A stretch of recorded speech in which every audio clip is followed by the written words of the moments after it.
مسنون فإذا سويته ونفخت فيه من روحي فقعوا له ساجدين فسجد الملائكة كلهم أجمعون إلا إبليس أبى أن يكون مع الساجدين قال يا إبليس ما لك ألا تكون مع الساجدين قال لم أكن لأسجد لبشر خلقته من صلصال من حمأ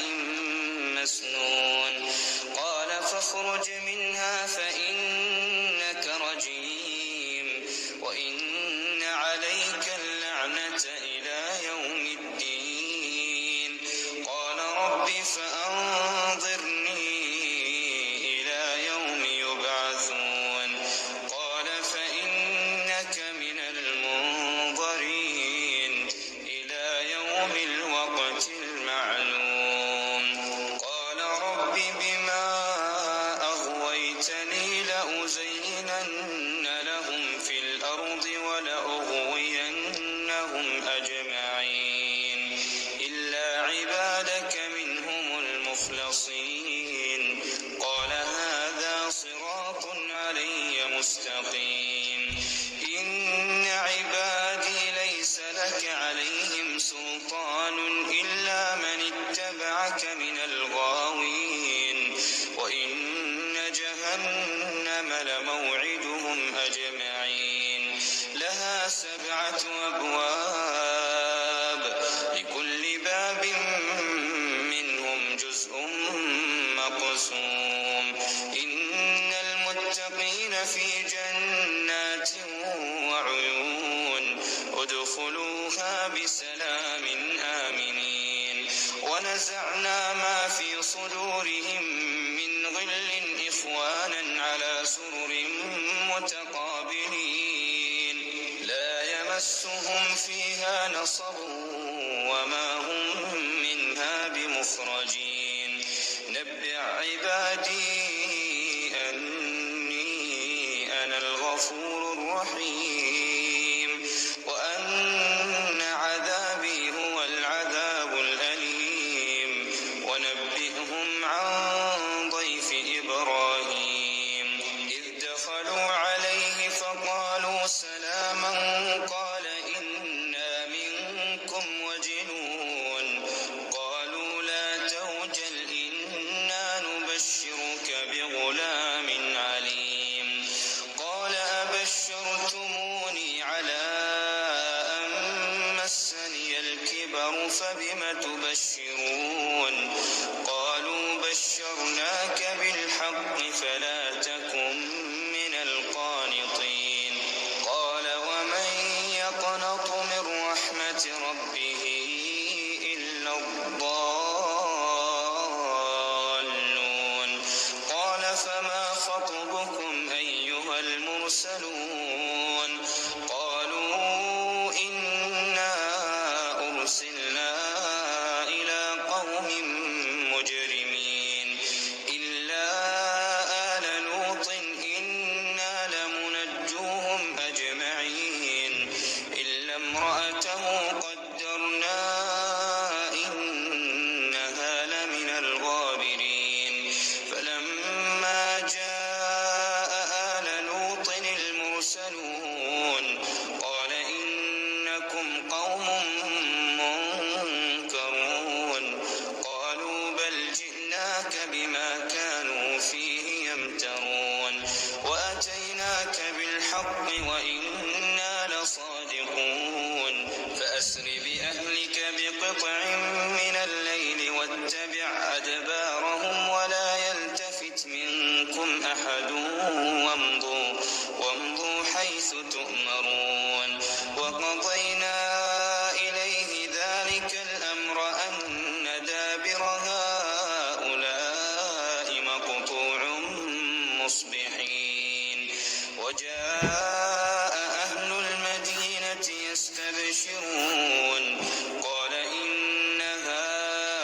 هؤلاء ضيفي فلا تفضحون واتقوا الله ولا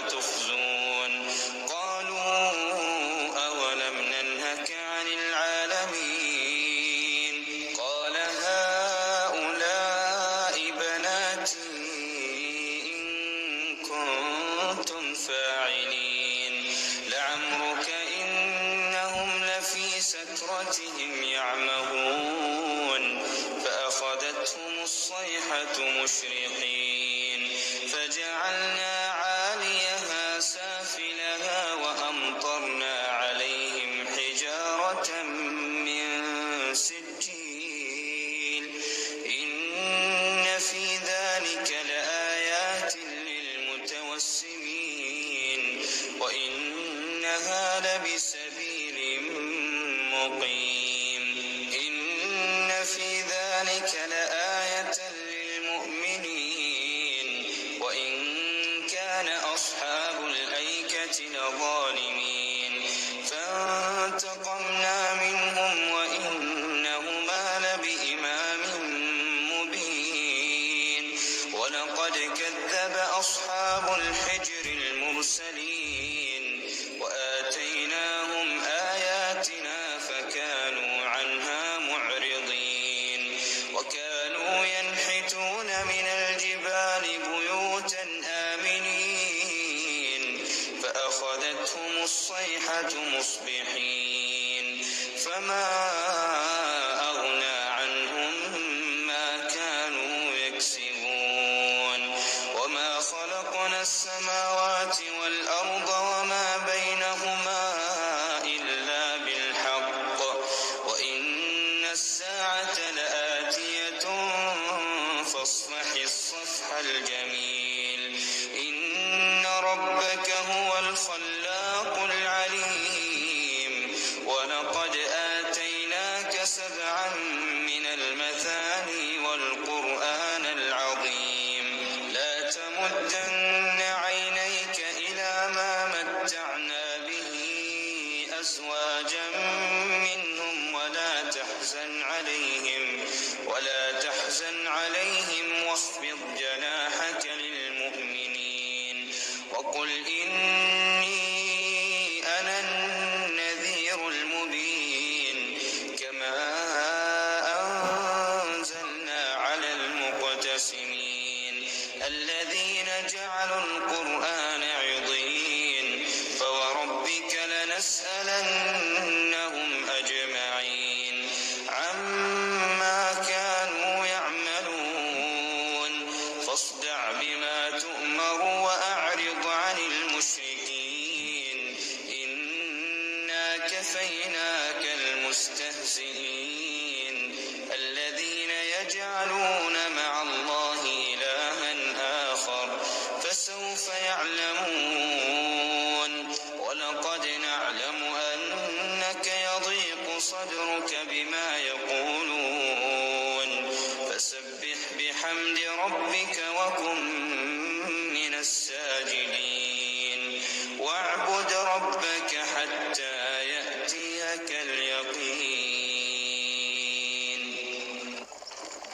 بسم الله الرحمن الرحيم ألف لام ميم را تلك آيات الكتاب والذي أنزل إليك من ربك الحق ولكن أكثر الناس لا يؤمنون الله الذي رفع السماوات بغير عمد ترونها ثم استوى على العرش وسخر الشمس